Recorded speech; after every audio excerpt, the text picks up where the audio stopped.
আসসালামু আলাইকুম ওয়া রাহমাতুল্লাহি তাআলা ওয়া বারাকাতুহু। আলহামদুলিল্লাহি হামদাশ শাকিরিন ওয়া নু'মিনু বিহিল মুকিনিন ওয়া নুকিররু বিল ওয়াহদানিয়্যাতি ইকরারাস সাদিকিন ওয়া নাশহাদু আল্লা ইলাহা ইল্লাল্লাহু রাব্বুল আলামিন।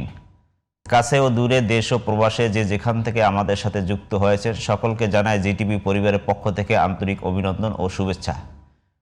সুপ্রিয় দর্শক, আপনারা দেখছেন সিনবাদ রিসোর্ট গ্রুপ নিবেদিত সুবাসিত রমাদান, পাওয়ার্ড বাই ঢাকা স্পেশালাইজড হাসপাতাল, co sponsor bionic Dhaka model হাসপাতাল এবং ডাক্তার SR Faruk and trauma centre হাসপাতালের সৌজন্যে মাহে রমাদানের বিশেষ এই আয়োজন জিটিভির পর্দায়। অনুষ্ঠানের শুরুতেই আমরা শুনব পবিত্র কোরআনুল হাকিম থেকে তেলাওয়াত। আউযু বিল্লাহি মিনাশ শাইতানির রাজীম। বিসমিল্লাহির রহমানির রহিম।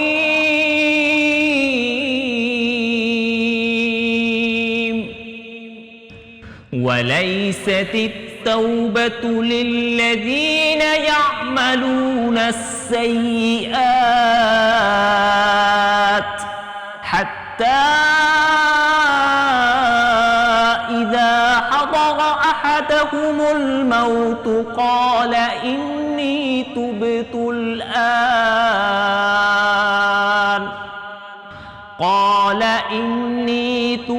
الآن للذين يموتون وهم كفار أولئك أعتدنا لهم عذابا أليما صدق الله العظيم। আলহামদুলিল্লাহ, পবিত্র কোরআনুল হাকিম থেকে তেলাওয়াত শুনলাম। সুপ্রিয় দর্শক, ইসলামের বিভিন্ন জীবন ঘনিষ্ঠ বিষয় নিয়ে আলোচনা করার জন্য আমরা জিটিভির স্টুডিওতে হাজির হই। তেমনি আজকে ইসলামের গুরুত্বপূর্ণ একটি বিষয় নিয়ে আলোচনা করার জন্য আমি দেশের একজন ইসলামিক স্কলার এবং মানহা গ্রুপের চেয়ারম্যানকে আমন্ত্রণ জানাইছি আমাদের জিটিভির স্টুডিওতে। সুপ্রিয় দর্শক, আপনাদের সাথে পরিচয় করিয়ে দিচ্ছি। আমার সর্বশেষ ডানে রয়েছেন হযরত মাওলানা শোয়াইবুর রহমান, বিশিষ্ট ইসলামী আলোচক। আসসালামু আলাইকুম ওয়া রাহমাতুল্লাহি ওয়া বারাকাতুহু। ওয়া আলাইকুম আসসালাম ওয়া রাহমাতুল্লাহ। আমার ডানে রয়েছে doctor Mohibullah Shahin, chairman Manaha group. আসসালামু আলাইকুম রাহমাতুল্লাহি ওয়া বারাকাতুহু। ওয়া আলাইকুম আসসালাম ওয়া রাহমাতুল্লাহ। মুহতারাম, আপনারা কেমন আছেন? আলহামদুলিল্লাহ। আলহামদুলিল্লাহ। আপনাদের দুজনকে আমাদের স্টুডিও থেকে আন্তরিক অভিনন্দন ও শুভেচ্ছা জ্ঞাপন করছি। ইসলামে অত্যন্ত গুরুত্বপূর্ণ একটি বিষয় হচ্ছে সমাজসেবা, আর ইসলামে সমাজসেবার গুরুত্ব তাৎপর্য নিয়ে আমরা আজকে আলোচনা করব। কোরআন ও সুন্নাহর দৃষ্টিতে সমাজসেবার গুরুত্ব ও তাৎপর্য কি, মাওলানা শোয়াইবুর রহমান আপনার কাছে জানতে চাচ্ছি। কোরআনুল আযীমের ভিতরে আল্লাহ রাব্বুল আলামিন স্পষ্ট ভাষায় বলেছেন, ওয়া'বুদুল্লাহা ওয়া লা তুশরিকু বিহি শাইআ ওয়া বিল ওয়ালিদাইনি ইহসানা ওয়া বিযিল কুরবা ওয়াল ইয়াতামা ওয়াল মাসাকিন ওয়াল জারি যিল কুরবা ওয়াল জারিল জুনুবি ওয়াস সাহিবি বিল জামবি ওয়া বিনিস সাবিল। আল্লাহ তাআলা বলেন, তোমরা আমার ইবাদত করো, আমার সাথে কাউকে শরীক করো না। এরপরে আল্লাহ পাক বললেন যে তোমরা মা বাবা, এরপরে ইয়াতিম, মিসকিন, নিকটাত্মীয়, দূরবর্তী আত্মীয়, তাদের সাথে সদাচরণ করো। প্রথমত আমরা যদি দেখি সমাজ সেবামূলক যে কাজগুলো হয়, এগুলো কিন্তু প্রথমত নিজস্ব আত্মীয় তথা নিকটবর্তী আত্মীয়দের মাঝে থেকেই হয়।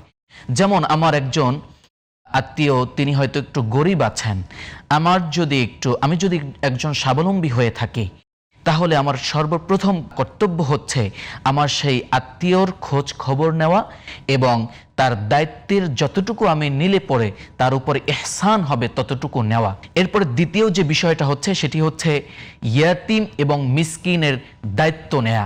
আমাদের সমাজে আমরা দেখি অনেক জায়গায় ইয়াতিম এবং মিসকিনদেরকে আমাদের ইয়েতিমখানা তথা মাদ্রাসার ইয়েতিমখানায় দেওয়া হয়, অথচ এটা কিন্তু হওয়ার কথা ছিল না।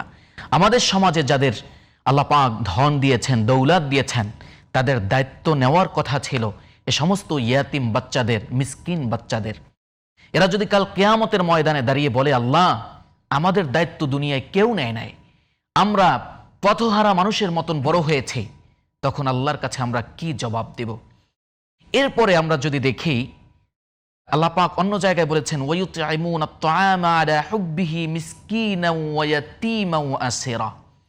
ইয়াতিম এবং মিসকিনদেরকে যারা খাবার দেয়, যারা বন্দীদেরকে খাবার দেয়, আল্লাহ পাকের কাছে তারা প্রিয় বান্দা। তো ইয়াতিম মিসকিনদেরকে খাবার দেওয়ার কথা আল্লাহ পাক বলেছেন। আমরা 10 টাকা 20 টাকা ইয়াতিমখানায় দান করি, আমার যেই কাজটুকু বা আমার যে দায়িত্বটুকু আমরা সেটা পালন করি, অথচ এটা হওয়ার কথা ছিল না। আমরা তো একজন ইয়াতিমের পূর্ণাঙ্গ দায়িত্ব নিব। একজন ইয়াতিম সে কিভাবে লালন পালন হবে বা সে কিভাবে বড় হবে, তার পূর্ণাঙ্গ দায়িত্বটা আমি নিব। ডক্টর মহিবুল্লাহ শাহিন ভাই, মানহা গ্রুপের চেয়ারম্যান, যে আপনার যে ভ্রাম্যমাণ স্কুল, আপনি পথ শিশুদেরকে যারা সমাজে সুবিধা বঞ্চিত, যাদেরকে আসলে কেউ স্কুলে গেলে শিক্ষা দিবে না, কিন্তু আপনার উদ্যোগে, আপনি নিজের উদ্যোগে বঞ্চিত অসহায় শিশুদেরকে শিক্ষার ব্যবস্থা করেছেন, তারপর তাদেরকে খাবারের ব্যবস্থা দিয়েছেন। এই যে সমাজ সেবা ও সমাজ উন্নয়নমূলক, এটা আপনি কি নিজের উদ্যোগেই করেছেন না দিনের দায়িত্ব নিয়ে করেছেন? একটা মহৎ কাজ আপনি সমাজে উপহার দিয়েছেন। আলহামদুলিল্লাহ রাব্বিল আলামিন। আল্লাহ শুকরিয়া আদায় করছি যে রমজান মাসে একটি চমৎকার অনুষ্ঠানে উপস্থিত হতে পেরেছি। রমজান মাস রহমত, নাজাত, মাগফিরাতের মাস। এই মাস আমাদেরকে কি শিক্ষা দেয়? তাকওয়ার শিক্ষা দেয়। আপনি যেই প্রশ্নটা আমাকে করেছেন যে মানুষের জন্য যে কাজগুলো আমরা করছি, এই কাজগুলো আমাদের তো এই যে শিক্ষাটা, যে তাকওয়ার যে শিক্ষাটা, খোদাভীতির যে শিক্ষাটা, সমাজের জন্য যে আমাদের কি করণীয় সেই শিক্ষাটা, এই সব কিছুর শিক্ষাটাই কিন্তু এই প্রশিক্ষণের মাসটাই হচ্ছে রমজান মাস। বাকি 11টি মাস, বাকি জীবন কিভাবে আমরা পরিচালনা করব, সেই প্রশিক্ষণ কিন্তু আমরা এখান থেকেই পাই। সমাজের একজন প্রতিষ্ঠিত মানুষ হিসাবে আমরা যারা রয়েছি, আমাদের তো কিছু সমাজের প্রতি দায়বদ্ধতা রয়েছে। আমার প্রতিবেশী কেমন আছেন, সে খেয়ে আছেন কিনা, সে যথাযথভাবে সে তার জীবনের যেই চাহিদাগুলো রয়েছে, সে চাহিদাগুলো তার পূরণ হচ্ছে কিনা, এগুলো কিন্তু দেখার দায়িত্ব আমাদের। আমরা সমাজে বসবাস করলাম, সমাজের মানুষের সাথে আমি তাদের দুঃখ কষ্টগুলো আমি ভাগাভাগি করতে পারলাম না, তাহলে এই জীবন তো আসলে আমাদের আল্লাহ পরিচালিত যেই জীবন, সেই জীবন হতে পারে না। অবশ্যই সমাজের একজন মানুষ হিসাবে সমাজের দায়বদ্ধতার জায়গা থেকে, দ্বীনের অনুভূতি থেকে আমরা এই কাজগুলো পরিচালনা করে থাকি। সমাজে যাদের অবস্থান ভালো রয়েছে, আমরা যদি দায়িত্ব নেই, এই সমাজে যে যারা পথশিশু রয়েছে, কয়জন পথশিশু? এই সমাজে যে তৃতীয় লিঙ্গ যারা রয়েছে, যে তারা ভিক্ষা করে, তারা বিভিন্ন ধরনের অপকর্মে জড়িয়ে যায়, তাদের সংখ্যা কত? আমরা যদি আমাদের জায়গা থেকে দায়িত্ব নেই যে আমি যেই শহরে বসবাস করি, এই শহরে কতজন পথশিশু আছে, এই শহরে কতজন ভাসমান মানুষ রয়েছে, এদেরকে যদি আমরা দায়িত্বগুলো নেই, আমাদের ধর্মীয় অনুভূতি বলেন, সামাজিক দায়বদ্ধতা বলেন, আমাদের আল্লাহ এবং আল্লাহ রসুলের পরিচালিত পথ অনুযায়ী যদি জীবনকে পরিচালিত করতে চাই, তাহলে কিন্তু আমাদের এই দায়বদ্ধতা আমরা এড়িয়ে যেতে পারি না। কারণ আল্লাহ রসুল, আপনি জানেন যে তিনি হেল্পফুল ফুজুল নামে একটি সংগঠন তৈরি করেছিলেন। কেন করেছিলেন? ওই সমাজের যুবকদেরকে নিয়ে, যুব সমাজ যেন ধ্বংস হয়ে না যায়, ওই সমাজের যুবকদেরকে নিয়ে তিনি একটি সুন্দর সমাজ প্রতিষ্ঠা করার চেষ্টা করেছিলেন। কারণ একটি সমাজ তখনই সুন্দর হয়, একটি সমাজ তখনই ভালো কিছু করতে পারে যখন ওই সমাজের যুবকরা হয় ন্যায়পরায়ণ, ওই সমাজের যুবকরা হয় যখন তাকওয়াবান। আল্লাহ রসুল যদি তার সমাজকে একটি আদর্শ সমাজ, সুন্দর সমাজ প্রতিষ্ঠা করার জন্য যেমনিভাবে হিলফুল ফুজুল গঠন করেছিলেন, ঠিক তেমনিভাবে আমরা যদি আমাদের এই সমাজ ব্যবস্থায় আমরা আমাদের জায়গা থেকে, দ্বীনের অনুভূতি থেকে যদি আমরা সমাজের এই আমাদের প্রতিবেশীদের প্রতি যদি আমরা এহসান করতে পারি, তাহলে এই সমাজ নিঃসন্দেহে একটি সুন্দর সমাজ হিসাবে আসবে। আমরা দেখবেন যে ইফতারের টেবিলে যখন বসি, আমাদের সন্তানদেরকে নিয়ে বসি, অনেক দামি দামি খাবার থাকে, ফল ফ্রুটস থাকে, তার উপরে যদি একটি মাছিও বসে, আমরা সাথে সাথে ডাস্টবিনে ফেলে দিই।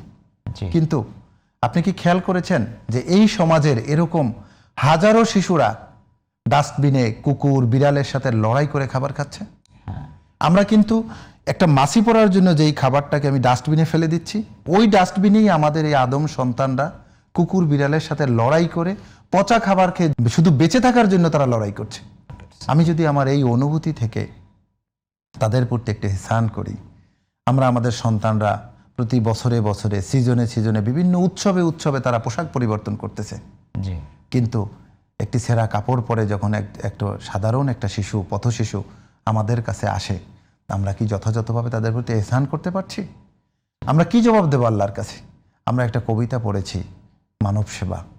ওখানে কিন্তু দেখবেন, ওখানে এভাবেই লেখা আছে যে মানব সন্তানকে যদি এহসান করা হয়, মানব সন্তানকে যদি খাওয়ানো হয়, প্রকৃতপক্ষে ওই খাবারটা কিন্তু আল্লাহকেই খাওয়ানো হচ্ছে। জি, কারণ মানব সেবার মাধ্যমেই পরকালীন মুক্তি সম্ভব। চমৎকার আলোচনা করছেন মহতারাম, যে আমাদের সমাজে যারা বসবাস করে দুস্থ অসহায়, দেখা যায় আমরা দেখছি যে পথে ঘাটে চলার সময় তারা ডাস্টবিনের খাবার কুড়িয়ে খাচ্ছে, অথচ এটা আমাদের সমাজের যারা বিবেকবান মানুষ, ধনাঢ্য ব্যক্তি, সবাই যদি তাদের দায়িত্বটা নিত, তাহলে আমার মনে হয় যে তাদের এই করুণ অবস্থা বা দুর্দশা সমাজে থাকতো না, সমাজটা একটা সুন্দর বসুন্ধরা গড়ে উঠত। সুপ্রিয় দর্শক, আপনারা দেখছেন সিনবাদ রিসোর্ট গ্রুপ নিবেদিত সুবাসিত রমাদান, পাওয়ার্ড বাই ঢাকা স্পেশালাইজ হাসপাতাল, co sponsor bionic Dhaka model হাসপাতাল ও ডাক্তার SR Faruk and trauma centre হাসপাতালের সৌজন্যে মাহে রমাদানের বিশেষ এই আয়োজন জিটিভির পর্দায়। সময় হলো ছোট্ট একটি বিরতির পর আবার থাকছি, ততক্ষণ সঙ্গেই থাকুন।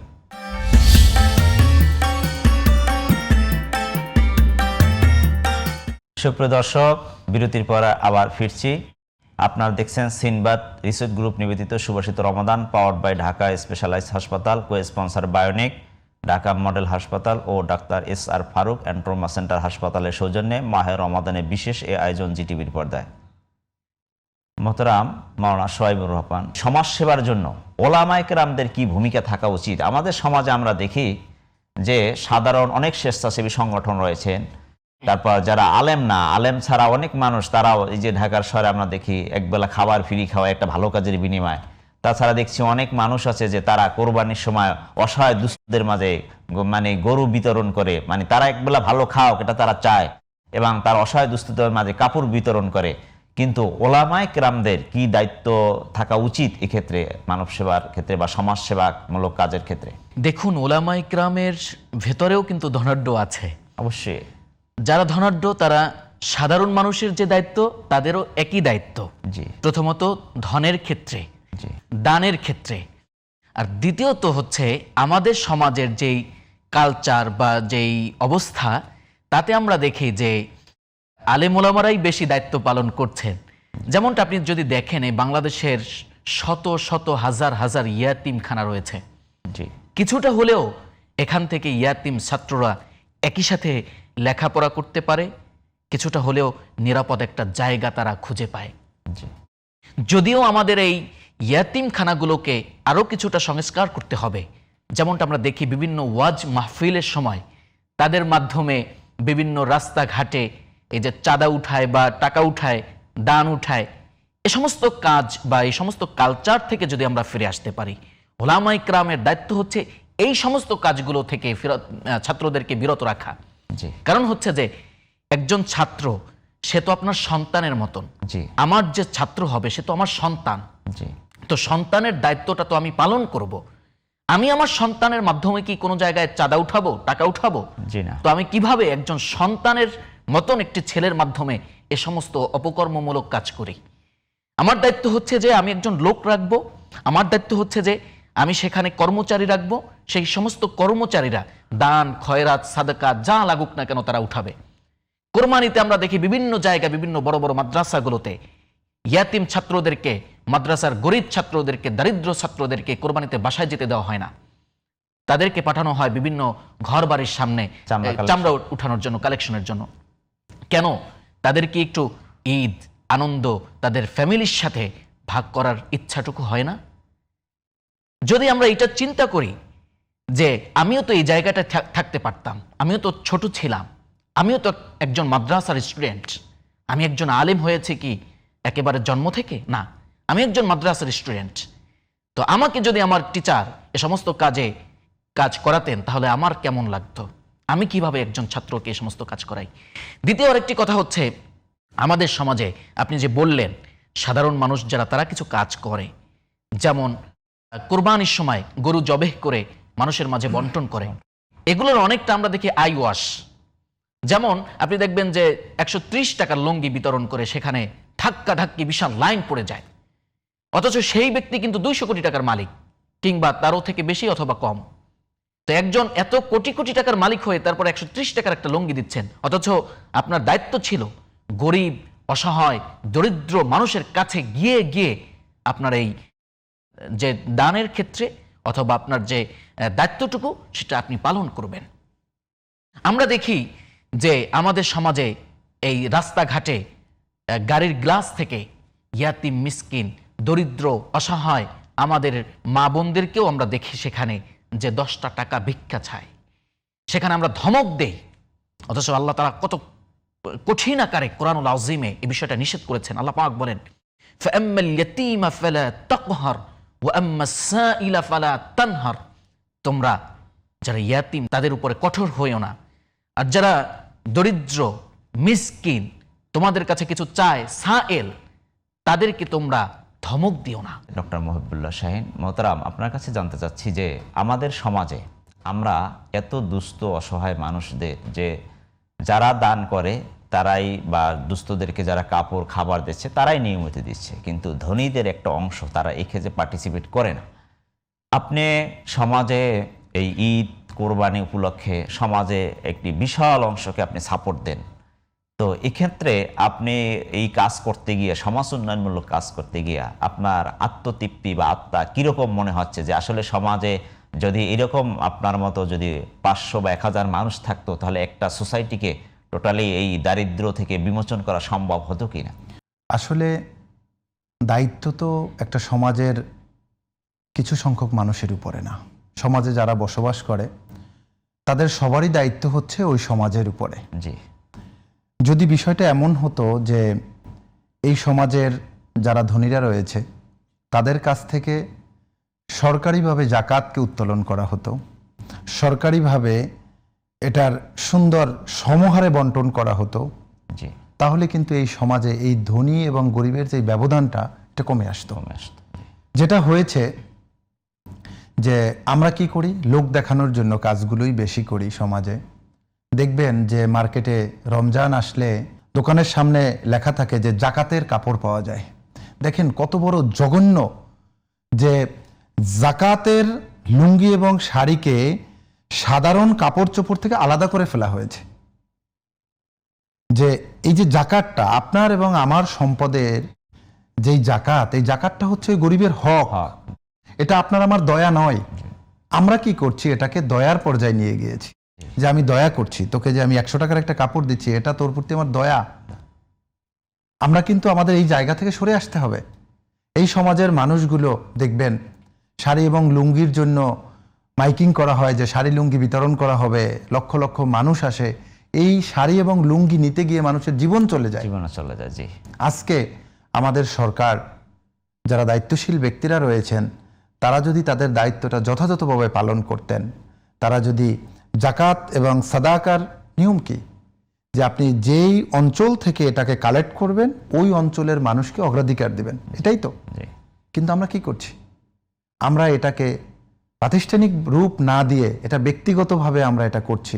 আমরা যেই চ্যারিটিগুলো করি, মানুষকে খাওয়ানো, মানুষকে দেয়া, মানুষকে কিছু করতে পারার যে আনন্দটা, এই আনন্দটা আসলে সরাসরি আল্লাহর সাথে ভাগাভাগি হয়। এটা দুনিয়ার কোনো কিছু দিয়ে, কোনো মূল্য দিয়ে আপনি এটাকে পরিশোধ করতে পারবেন না। একজন মানুষ যদি তার প্রশান্তি চায়, একজন মানুষ যদি পরকালীন মুক্তি চায়, একজন মানুষ যদি সে তার জীবনটাকে রিয়ামুক্ত, হিংসা মুক্ত, অহংকার মুক্ত রাখতে পারে, তাহলেই এই মানসিক প্রশান্তি সম্ভব এবং সমাজের উন্নয়ন ঘটানো সম্ভব। মাশাআল্লাহ, চমৎকার আলোচনা করেছেন। আপনাদের দুজনকেই আমাদের স্টুডিও থেকে আন্তরিক অভিনন্দন ও শুভেচ্ছা জ্ঞাপন করছি সময় দেওয়ার জন্য। সুপ্রিয় দর্শক, আপনারা দেখছেন সিনবাদ টিস্যুট গ্রুপ নিবেদিত সুবাসিত রমাদান, পাওয়ার্ড বাই ঢাকা স্পেশালাইজড হাসপাতাল, co sponsor bionic Dhaka model হাসপাতাল ও ডাক্তার ইসার ফারুক অ্যান্ড ট্রমা সেন্টার হাসপাতালের সৌজন্যে মাহে রমাদানের বিশেষ আয়োজন জিটিভির পর্দায়। সময় হলো চলে যাওয়ার, তার আগে একটি নাশিদ শুনতে শুনতে আজকে বিদায় নেব। দেখা হবে আগামী পর্বে, ততক্ষণ ভালো থাকবেন, সুস্থ থাকবেন এই প্রত্যাশায়। আর পুরো অনুষ্ঠান জুড়ে ছিলাম আমি মুফতি আব্দুল আলিম। আসসালামু আলাইকুম ওয়া রাহমাতুল্লাহি তাআলা ওয়া বারাকাতুহু। দেখা দাও রাসূলুল্লাহ তুমি, কাঁদে আশিক তোমার। আছো শুয়ে মদিনায় তুমি, কি উপায় হবে আমার রাসূলুল্লাহ, ডেকে নাও রওজা তোমার রাসূলুল্লাহ, কি উপায় হবে আমার। ওই মদিনার পথের ধুলি মাখতাম আমি, পেলে সুরমা বলি। ওই মদিনার পথের ধুলি মাখতাম আমি, পেলে